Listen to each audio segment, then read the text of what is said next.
બાપુના બોલ.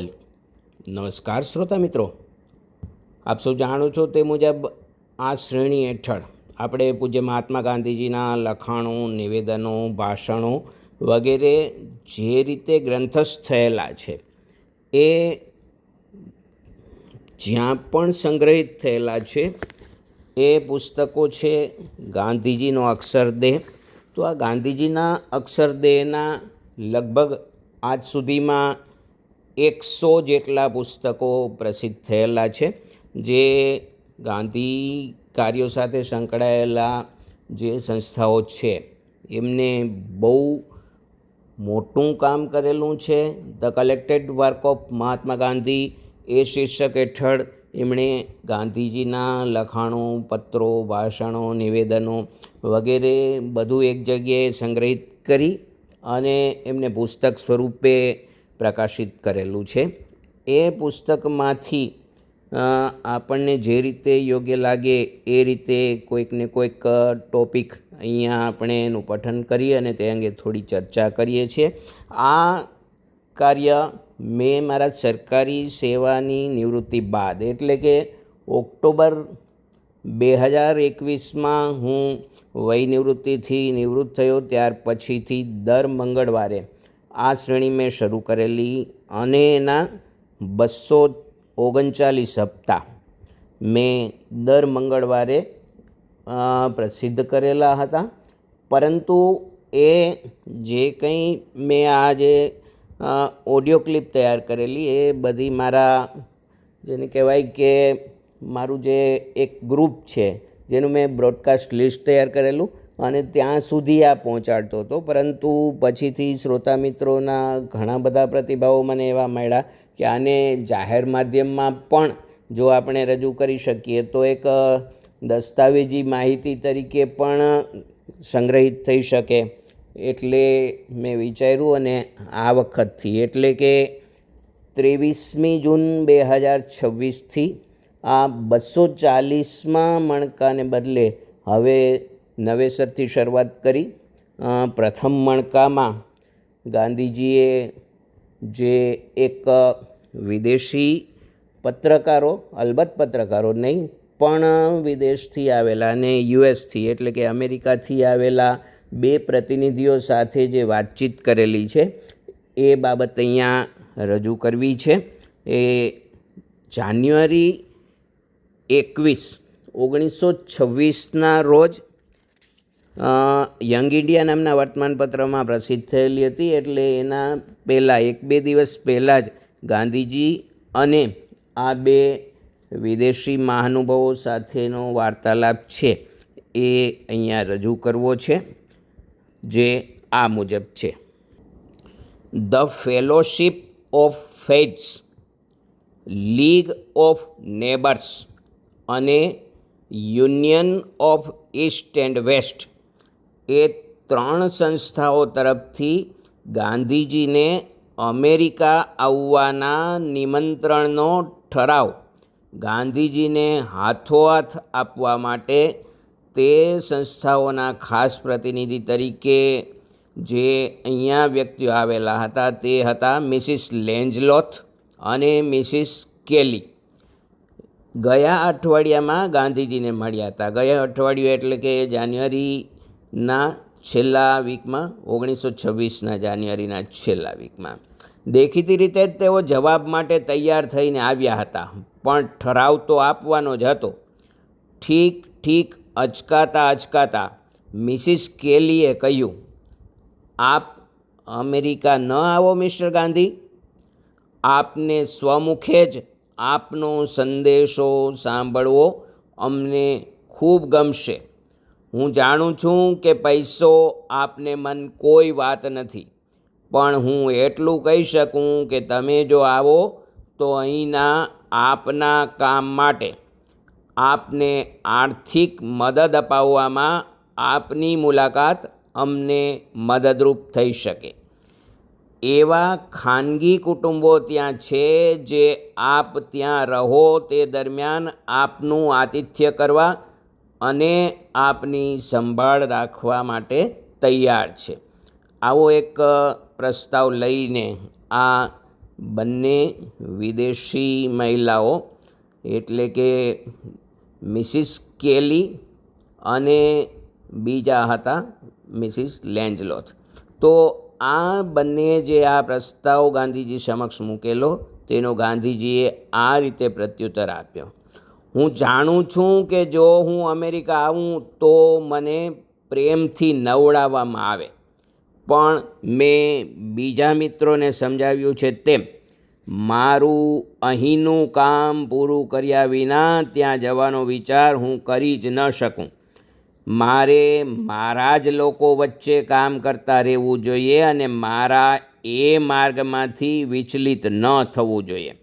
હમણાં જ ડૉક્ટર વોર્ડે મને લખી જણાવ્યું કે આપની ત્યાંની યાત્રા આજની પરિસ્થિતિમાં ખાસ ઉપયોગી નહીં નીવડે. એ વિચારમાં હું એમની સાથે સંમત છું અને તમને નથી લાગતું કે તેઓ સાચા છે? હું જાણું છું કે મને સાંભળવા મારી આસપાસ ટોળે ઉભરાય, જ્યાં જાઉં ત્યાં મને આદરમાન મળે, પણ મારી યાત્રાનું એથી વિશેષ કોઈ પરિણામ ના આવે. હવે મિસિસ કેલી ફરીથી પાછી એની વાત રજૂ કરે છે: આપને નથી લાગતું મિસ્ટર ગાંધી કે અમે આપનો સંદેશો ઝીલવા તૈયાર છીએ? ફેલોશિપ ઓફ ફેથ્સના આશ્રયે આપને નિમંત્રણ આપવાનો વિચાર કરવા મળેલા સંમેલનની સંખ્યા જુઓ. ઓછામાં ઓછા 10 ધર્મ સંપ્રદાયોનું પ્રતિનિધિત્વ ત્યાં થયું હતું અને જ્યારે આપને વિશેનું એક વ્યાખ્યાન ત્યાં રેડિયો પર પ્રસારિત કરવામાં આવ્યું ત્યારે લાખો લોકોએ તે ખૂબ રસથી સાંભળ્યું. મિસ્ટર જ્હોન હેઇન્સ હોમ્સ પણ આપ ત્યાં આવો એમ આગ્રહપૂર્વક ઈચ્છે છે. અમે વિકાસ કરી રહ્યા છીએ અને વિકાસની ગતિ અમે વધારવા માગીએ છીએ. હવે ગાંધીજી ફરીથી પાછો આ બાબતનો પ્રત્યુત્તર પાઠવે છે: હું જાણું છું કે તમે વિકાસ કરી રહ્યા છો, પણ વ્યાખ્યાન ઝુંબેશો અને આતશબાજીના દેખાવોથી ઉત્તેજિત કરાયેલા વિકાસ કરતાં ધીમો એકધારો વિકાસ વધુ સંગીન નીવડશે. હાલ તો તમારે મારા લખાણોમાંથી મારા સંદેશાનો અભ્યાસ કરવો જોઈએ અને જો તમને તે સ્વીકાર્ય લાગે તો તેને આચરણમાં મૂકવાનો પ્રયત્ન કરવો જોઈએ. મારા પોતાના લોકોને મારા સંદેશ પ્રમાણે જીવન જીવતા ન કરી શકું ત્યાં સુધી તમને તે મુજબ જીવન જીવતા કરવાની આશા મારાથી રાખી જ ન શકાય. તેથી મારા જીવનની પળે અહીં ઉપયોગી કામમાં વપરાય છે અને જો હું મારું કામ છોડી અમેરિકા જાઉં તો મારા અંતરાત્મા પર મારે હાથે જ જુલમ થયેલો ગણાય. મિસિસ કેલી અને મિસિસ લેન્જલોથને ગળે વાત ઉતરી હોય એમ લાગ્યું અને પછી તેઓ જતા પહેલાં 1-2 પ્રશ્નો પૂછવા લાગ્યા. પ્રશ્નો આ મુજબ: મિસ્ટર ગાંધી, એ વાત સાચી છે કે આપ પ્રત્યાઘાતી છો? મેં આપના જ કેટલાક લોકોને એમ કહેતા સાંભળ્યા છે. હવે ગાંધીજી એનો જવાબ આપે છે: મને પ્રત્યાઘાતી કહેનારા કયા અર્થમાં એ શબ્દ વાપરે છે? જો તેઓ એમ કહેવા માગતા હોય કે હું સત્યાગ્રહી છું અને કાનૂનભંગી છું તો આ બધા વર્ષો મેં તે જ કામ કર્યું છે. જો તેઓ એમ કહેવા માગતા હોય કે મેં બીજી બધી પદ્ધતિઓ છોડીને રેંટિયો જેનું પ્રતીક છે એવી અહિંસા અપનાવી છે તો તેઓ સાચા છે. મિસિસ કેલી આનો જવાબ ન આપી શક્યા, પણ પછી તેમણે જે પ્રશ્નો પૂછ્યા તે પરથી તેમના મનમાં શું હતું તે હું સારી રીતે કલ્પી શક્યો. આગળ વાત ચલાવે છે: હેનરી ફોર્ડ પોતાની વિલક્ષણ આત્મકથામાં તેઓ જેમને પ્રત્યાઘાતી કહે છે એવા જૂનવાણી સમાજ રચના તરફ પીછેહઠ કરવા માગતા સુધારકોના એક વર્ગની વાત કરે છે. અને પછી મિસિસ કેલીનો બીજો પ્રશ્ન એ હતો કે આપ રેલગાડી, સ્ટીમર અને એવા બીજા ઝડપી મુસાફરીના સાધનોનો વિરોધ કરો છો, એ સાચું છે? હવે ગાંધીજી એનો જવાબ આપે છે, એ સાચું છે અને નથી. હિન્દ સ્વરાજ નામની મારી એક ચોપડીમાં મેં આ બાબતમાં મારા વિચારો વિસ્તારથી સમજાવ્યા છે. એ પુસ્તક ખરેખર તમારે મેળવવું જોઈએ. આદર્શ પરિસ્થિતિમાં આપણે આ સાધનોની જરૂર ન હોવી જોઈએ એ અર્થમાં સાચું છે, પણ આજના જમાનામાં આપણી જાતને આ બધી વસ્તુઓમાંથી મુક્ત કરવાનું સહેલું નથી, તેટલા પૂરતું એ સાચું નથી. પણ એ બધા ઝડપી વાહનોથી દુનિયા રજ માત્ર પણ સુધરી છે ખરી? આ બધા સાધનો માણસની આધ્યાત્મિક પ્રગતિને કઈ રીતે વધારે છે? છેવટે એ બધા એને રૂંધતા નથી? અને માણસની મહત્વાકાંક્ષાને કોઈ મર્યાદા છે ખરી? એક જમાનામાં આપણે કલાકે થોડા માઇલની મુસાફરી કરી શકતા, તેથી સંતોષ માનતા. આજે આપણે કલાકે સેંકડો માઇલ જવા ઈચ્છીએ છીએ. ભવિષ્યમાં એક દિવસ આપણે અવકાશમાં ઉડવાની પણ ઈચ્છા રાખીશું. એનું પરિણામ શું આવશે? અંધાધૂંધી આપણે એકબીજા સાથે અથડાશું, કૂટાશું, આપણે છેક ગુંગળાઈ મરીશું. પણ આમ જનતા આ વસ્તુઓ ઈચ્છે છે? ગાંધીજીનો જવાબ, જરૂર તે ઈચ્છે છે. રજાના દિવસોએ અને રવિવારોએ લોકોના ટોળાને મેં લગભગ ગાંડા બનતા જોયા છે.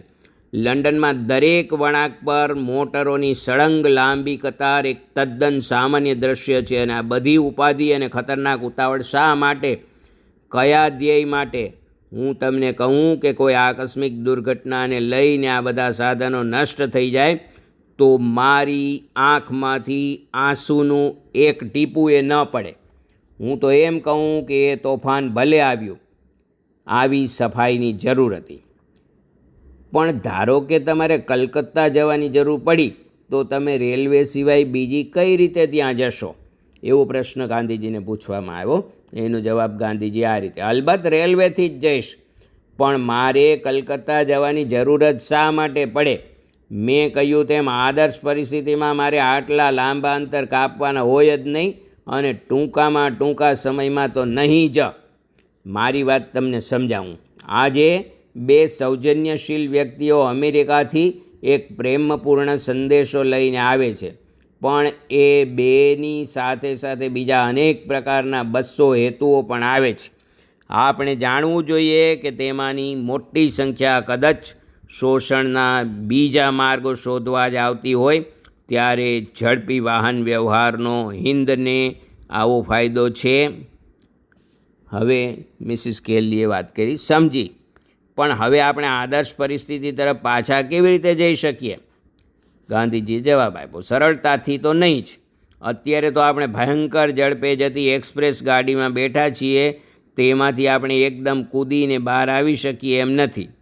આમ આદર્શ સ્થિતિએ આપણે એક છલાંગે પાછા ન જઈ શકીએ. આપણે તો એ સ્થિતિએ પહોંચવાની કોઈ એક દિવસ પૂરતી આશા રાખી શકીએ.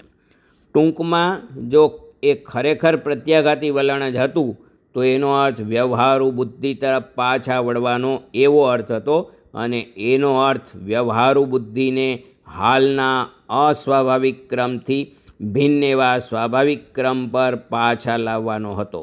ટૂંકમાં કહીએ તો બધું ઊંધું ચતું થયેલું કે બધું સડી ગયેલું નહીં, પણ બધું યોગ્ય સ્થાને વ્યવસ્થિત રીતે ગોઠવેલું જોવાનો મેઇન ઉદ્દેશ હતો. પણ હું નથી માનતો કે એ મિત્રો દલીલનો ભાવ બરાબર સમજ્યા હોય, કારણ કે તેઓ પણ અવકાશમાં ઝડપી સફર કરનારા હતા. તેમને ગાડી પકડવાની હતી અને સ્ટેશને પહોંચવામાં જ ખૂબ મોડા થવાની દહેશત હતી. તો મિત્રો, આ હતું ગાંધીજીનું એક એવું દૃષ્ટિબિંદુ જે આધુનિક સુધારાઓને અલગ અંદાજથી અને કંઈક જેને કહેવાય કે આશીર્વાદરૂપ નહીં પરંતુ અભિશાપરૂપ થઈ શકે એવી ગાંધીજીએ જે વાત કરી, એ લેન્ઝલોથ અને મિસિસ કેલીને જે પ્રતિનિધિમંડળ ત્યાં આવેલું હતું એમની સાથે પ્રશ્નોત્તરી દરમિયાન આપણે જોઈ શકીએ છીએ. આશા છે આપને આ ગમશે. અસ્તુ.